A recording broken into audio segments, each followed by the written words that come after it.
Haleluya. Puji Tuhan. Salam sejahtera dalam nama Tuhan Yesus Kristus.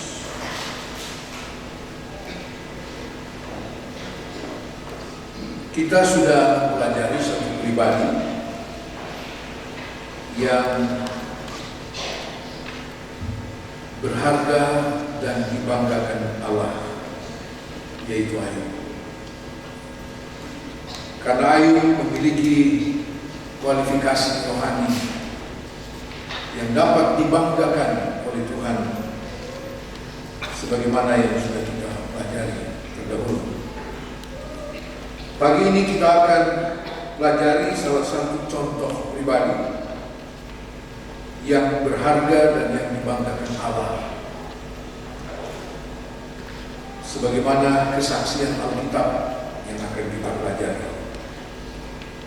Kita membuka Alkitab kita di dalam kitab 2 Raja-Raja pasal 20. Kitab 2 Raja-Raja pasal 20 ayat 5 sampai dengan ayat yang ke-6. 2 Raja-Raja pasal 20 ayat mulai ayat yang keempat. 2 Raja-Raja 20 ayat keempat sampai dengan ayat ke-6. Begini firman Tuhan, saya bacakan buat kita semua. Tetapi Yesaya belum lagi keluar dari pelataran tengah, tiba-tiba datanglah firman Tuhan kepadanya. Baliklah dan katakanlah kepada Hizkia raja umatku, beginilah firman Tuhan Allah Daud, Bapa leluhurmu, telah mendengar doamu dan telah melihat air matamu. Sesungguhnya aku akan menyembuhkan engkau pada hari yang ketiga, engkau akan pergi ke rumah Tuhan. Aku akan memperpanjang hidupmu 15 tahun lagi, dan aku akan melepaskan engkau dan kota ini dari tangan Raja Asyur. Aku akan memagari kota ini oleh karena aku dan oleh karena Daud hamba. Puji Tuhan. Yang akan kita pelajari pagi ini bukan Hizkia, ya. Tetapi kalau saudara perhatikan, Raja Hizkia disembuhkan, umurnya ditambah, diperpanjang 15 tahun lagi. Yerusalem dilindungi dari serangan Raja Asyur. Tuhan katakan apa? Karena Daud hambaku. Jadi pribadi yang akan kita pelajari pagi hari ini adalah mengenai Daud. Kita melihat di dalam firman Tuhan ini, ya, kalau kita lihat dalam pasal 19 ayat 34, 2 Raja-Raja 19 ayat 34, dan aku akan memagari kota ini untuk menyelamatkannya oleh karena aku dan oleh karena Daud hambaku.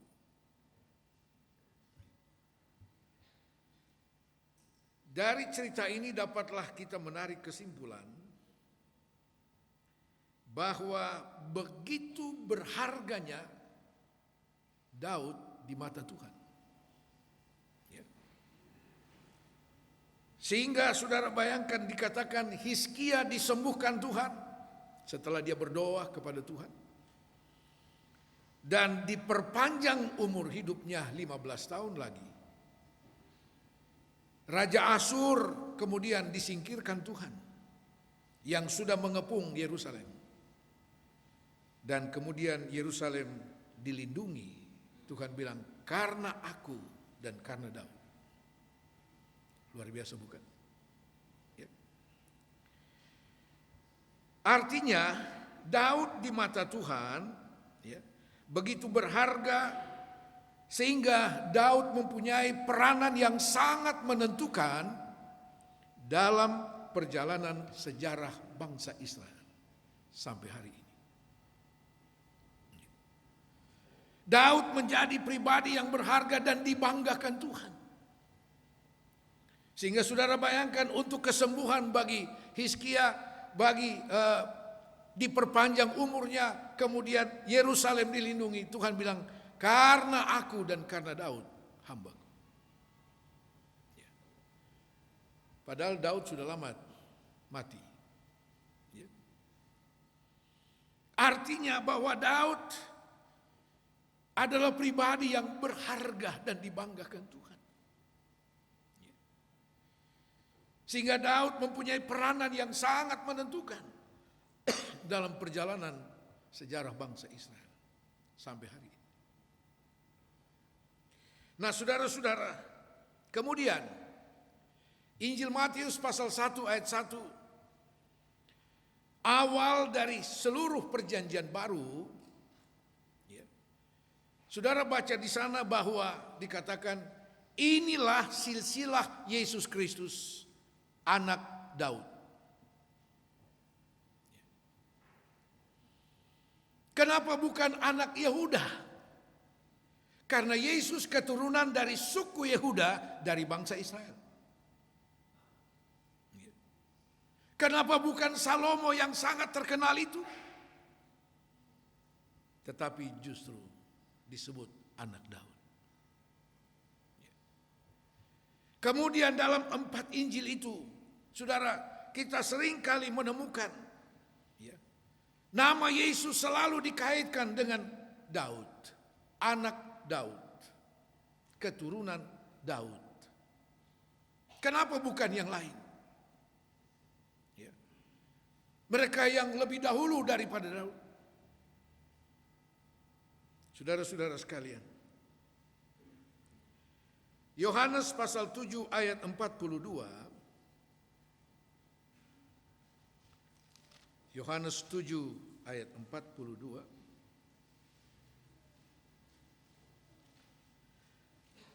karena kitab suci mengatakan bahwa Mesias berasal dari keturunan Daud, dari kampung Bethlehem, tempat Daud dahulu tinggal. Kemudian Roma pasal 1 ayat 3.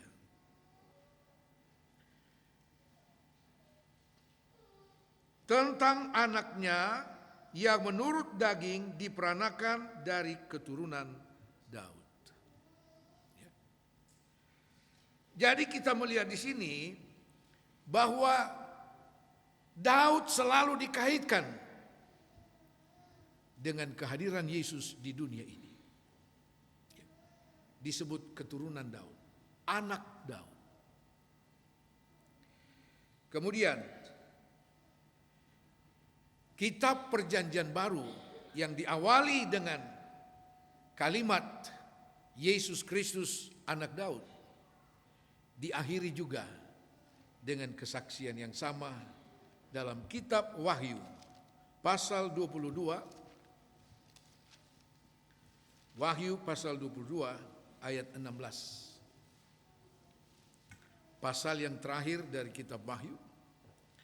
Perjanjian baru diakhiri dan ditutup dengan kesaksian dari Yesus. Ayat 16. Aku Yesus telah mengutus malaikatku untuk memberi kesaksian tentang semuanya ini kepadamu bagi jemaat-jemaat.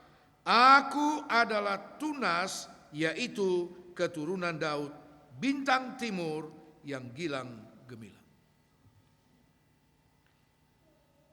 Perjanjian baru diawali dengan kesaksian Alkitab bahwa Daud Yesus adalah keturunan dari Daud, anak Daud. Perjanjian baru diakhiri, ditutup dengan kesaksian langsung dari Yesus sendiri bahwa dia adalah keturunan dari Daud. Saudara melihat betapa Daud menjadi pribadi yang sangat dihargai, berharga di mata Tuhan dan dibanggakan Tuhan. Sehingga begitu eratnya dikaitkan dengan Yesus. Nah, mari kita lihat selanjutnya. Bagaimana kualifikasi rohani dari Daud sehingga dia menjadi orang pribadi yang berharga dan yang dibanggakan oleh Tuhan. Yang pertama, 1 Samuel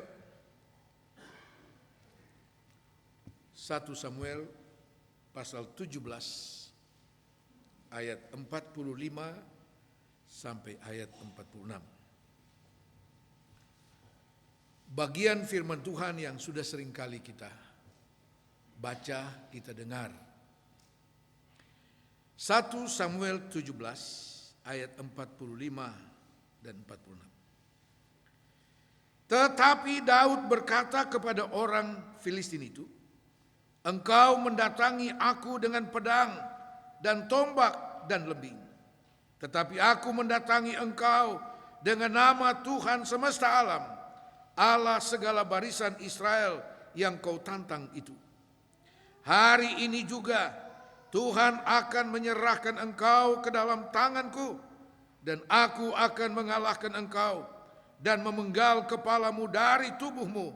Hari ini juga aku akan memberikan mayatmu dan mayat tentara orang Filistin kepada burung-burung di udara dan kepada binatang-binatang liar, supaya seluruh bumi tahu bahwa Israel mempunyai Allah." Haleluya. Ini hal pertama, Daud menjadi orang berharga dan dibanggakan Tuhan.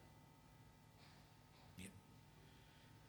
Saudara, Daud bukan tipe orang yang masa bodoh. Walaupun ada alasan-alasan tertentu di mana Daud tidak harus terlibat dalam menghadapi Goliat. Karena dalam pasal sebelumnya sudah diceritakan bagaimana Saul sebagai raja Israel memilih orang-orang tentara, prajurit-prajurit Israel yang sungguh-sungguh memenuhi kriteria sebagai tentara untuk menghadapi Goliat dan orang Filistin. Daud yang masih remaja tentu saja sama sekali tidak termasuk, belum memenuhi syarat menjadi seorang prajurit. Ya. Saudara, Alkitab menulis ketika dua kubu ini berhadapan, Israel yang dipimpin oleh Saul, Filistin yang dipimpin oleh Goliat, saling berhadapan. Saudara, 40 hari posisi hanya seperti itu. Berapa banyak logistik yang sudah dihabiskan. Dan ternyata Saul dan tentara Israel takut menghadapi Goliat. Saking takutnya, Raja Saul bukannya dia berdiri di depan, tapi dia lari ke istana, sembunyi di sana. Alkitab katakan dia gemetar dan ketakutan. Saudara, dalam satu kesempatan itu, Isai, orang tua daripada Daud ini, dan kakak-kakak Daud yang terlibat dalam tentara Israel itu, memerintahkan Daud untuk membawa perbekalan untuk kakak-kakaknya. Berangkatlah dia. Saudara, ketika Daud sampai di tempat peperangan itu, dia melihat satu pemandangan yang benar-benar menantang dia. Ya. Menantang keyakinannya kepada Tuhan. Karena kemudian orang Filistin itu, Goliat, kemudian berteriak, berseru, "Hei orang Filistin, orang Israel, berikan kepadaku seorang yang dapat melawan aku." Saudara, begitu dia berteriak, apa yang Daud lihat? Semua lari bersembunyi di lubang batu. Waduh, Daud bilang, apa-apaan ini? Seruan daripada Goliat mengandung penghinaan bukan hanya kepada orang Israel, tetapi juga kepada Allah Israel. Itu yang tidak bisa diterima oleh Daud. Langsung dia tinggalkan tempat itu. Dia cari Raja Saul. Ada di istana sembunyi. Dia bilang, Tuhan, izinkan saya hadapi orang itu. Izinkan saya. Saya bilang, lu siapa? Beta Daud. Nah, lu masih kecil begini, nah lu berani mau hadapi dia. Lu sudah lihat beta ada sembunyi di sini. Sudahlah, simpan keberanianmu itu. Masih jauh. Dia bilang, Tuhan tunggu dulu. Dengar kesaksian saya. Demi mempertahankan 2-3 ekor domba yang saya gembalakan, begitu singa atau beruang datang untuk menerkam domba-dombaku itu, oh saya kejar, saya tangkap, saya robek dia. Saya pegang janggutnya dan saya robek dia. Puji Tuhan di sini tidak ada yang berjanggut. Ya. Saul hampir tidak percaya. Singa lu tangkap robek. Iya. Oh, nah sudah. Kalau begitu lebih sudah. Ya. Saudara, Daud segera kembali. Begitu dia sampai, seruan itu muncul lagi dari Goliat. Berikan seorang dari antaramu untuk menghadapi aku, dan aku akan memberikan dia dagingnya kepada burung-burung. Maka Daud pun tidak sabar lagi, saudara. Dia turun. Dia pilih 5 butir batu. Saudara, begitu Goliat perhatikan ada seorang anak turun untuk menghadapi. Saudara, Goliat bilang, kira beta ini anjing kok? Anak kecil datang. Saudara, Daud juga tidak kalah gertak. Dengan suara yang polos, tanpa embel-embel apapun. Dia bilang, lu bilang apa? Kau datang dengan tombak, lembing, pedang, tetapi aku akan datang kepadamu dengan nama Tuhan Allah Israel yang engkau tantang itu. Daud menempatkan Allah di depan. Daud menempatkan Allah, itulah yang ditantang oleh Goliat. Bukan cuma bangsa Israel, Allah Israel ditantang oleh Goliat. Saudara, dan Daud katakan, aku akan mengalahkan engkau. Aku akan memenggal kepalamu hari ini juga. Saudara-saudara, apa yang dapat kita pelajari dari sikap Daud ini? Adalah seorang pribadi yang sangat mengandalkan Tuhan. Daud bukan pergi dengan kemampuan apa sih yang dimiliki oleh Daud. Tetapi Daud mengandalkan nama Tuhan Allah Israel. Dia percaya sungguh, dia punya iman yang kuat kepada Tuhan. Dan ini hal pertama yang menjadi kebanggaan Allah bagi Daud. Dia mengandalkan Tuhan. Dia menempatkan Tuhan di depan. Saudara, Yeremia 17 ayat 7 katakan, diberkatilah orang yang mengandalkan Tuhan, yang percaya, yang menaruh harapannya kepada Tuhan.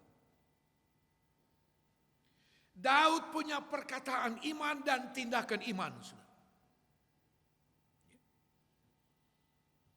Daud tidak bilang, tunggu besok saya datang. Oh tidak, hari ini.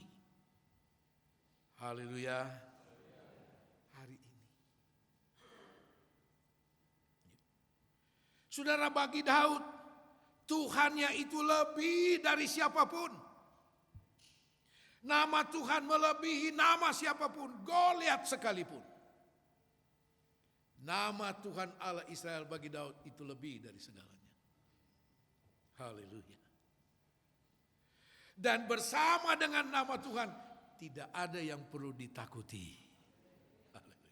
Termasuk corona. Ya. Saudara, corona itu dalam hari-hari ini sudah seperti Goliat bagi bangsa Israel. Ya. Banyak orang yang sudah diperhamba dengan ketakutan terhadap corona.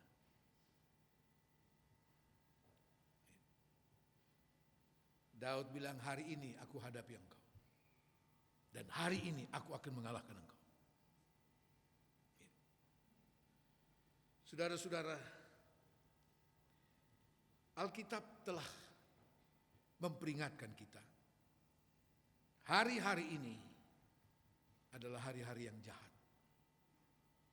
Hari-hari ini datang masa yang sukar. Datang masa pencobaan bagi seluruh dunia. Dan Alkitab, apa yang Alkitab katakan, ya dan amin sudah. Itu yang sedang terjadi. Ya. Itu yang sedang terjadi. Yang sedang kita hadapi. Tapi mari kita miliki iman yang sungguh. Orang yang punya iman yang sungguh adalah orang yang selalu mengandalkan Tuhan. Bahwa Tuhan melebihi segala apapun. Bagi Daud, Tuhan jauh lebih berkuasa dari siapapun, termasuk Goliat. Tuhan lebih berkuasa. Dan nama Tuhan itu yang dia bawa, yang dia andalkan untuk hadapi Goliat.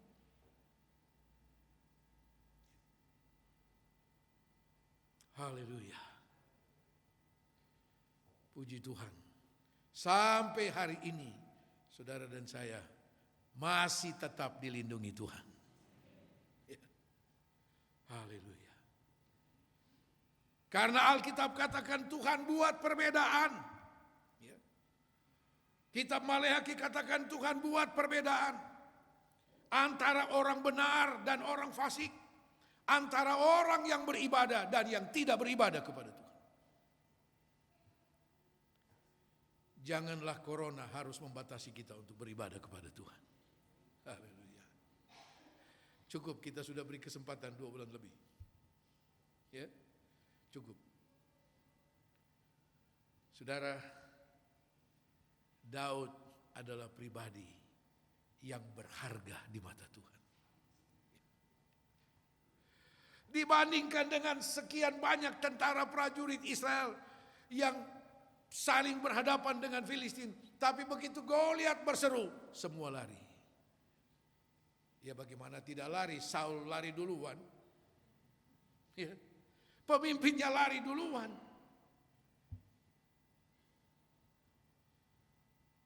Saudara-saudara, tapi Daud bukanlah pribadi anak Tuhan yang masa bodoh. Dia bisa mau jadi apa di sana, jadilah. Tidak. Dia tampil untuk bangsanya. Saudara dan saya juga harus tampil untuk bangsa kita dalam situasi dan kondisi seperti sekarang. Dengan cara apa? Dengan iman kepada Tuhan. Selamatkan bangsa kami Tuhan. Ya. Situasi dan kondisi seperti inilah kita harus tampil untuk berperan melalui doa iman kita kepada Tuhan. Ya. Haleluya. Saudara-saudara sekalian, ada banyak Goliat-Goliat yang akan kita hadapi ke depan. Bukan cuma corona. Ya. Malah ada banyak yang memprediksi ke depan masih ada yang lebih hebat lagi daripada corona.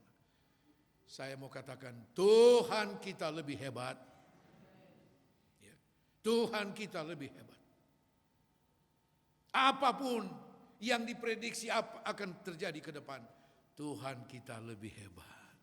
Jangan kita cuma bisa menyanyi. Bahwa Allah kita dahsyat, hebat. Baru menghadapi corona, woi beta sudah bisa. Ya. Saudara, tentu sebagai warga negara yang baik, kita tentu mengikuti setiap aturan protokol kesehatan. Ya. Bukan kita cari percobaan, bukan mentang-mentang tidak. Ya. Tetap kita ikuti aturannya. Tapi jangan mau diperhamba dengan ketakutan.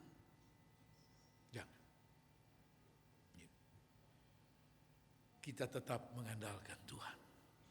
Nama Tuhan di atas segalanya.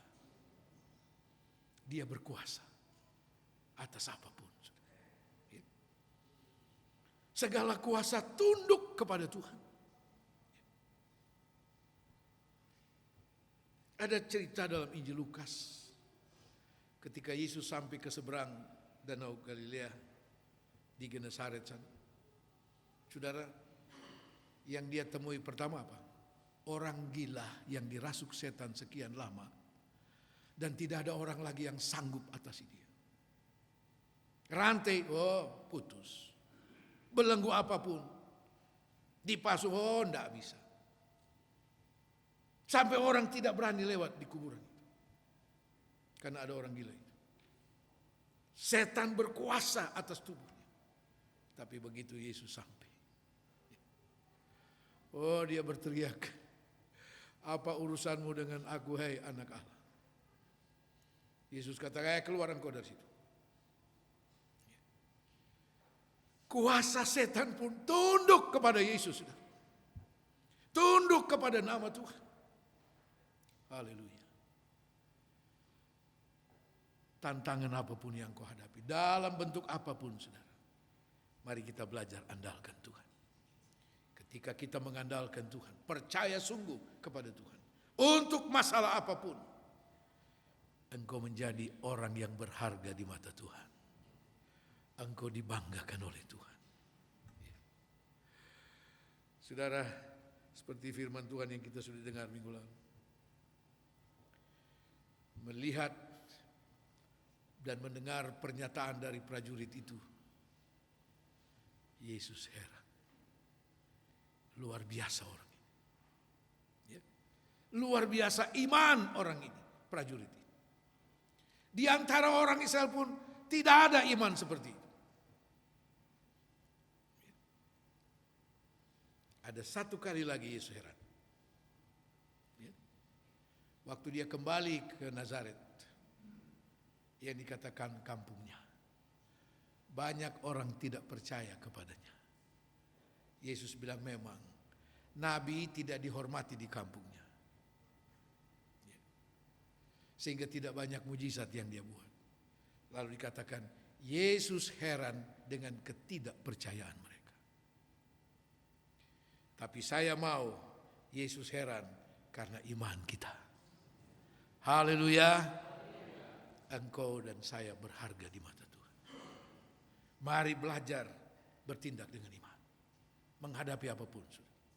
Ya. Jangan mau diperhamba oleh iblis melalui berbagai masalah dengan segala ketakutan. Jangan mau. Ya. Kita memulaikan setiap hari kita di dalam nama Yesus, dengan nama Tuhan, dengan percaya mengandalkan Tuhan. Mari kita jalani hidup ini dengan tetap mengandalkan Tuhan. Katakan amin. Tuhan Yesus memberkati.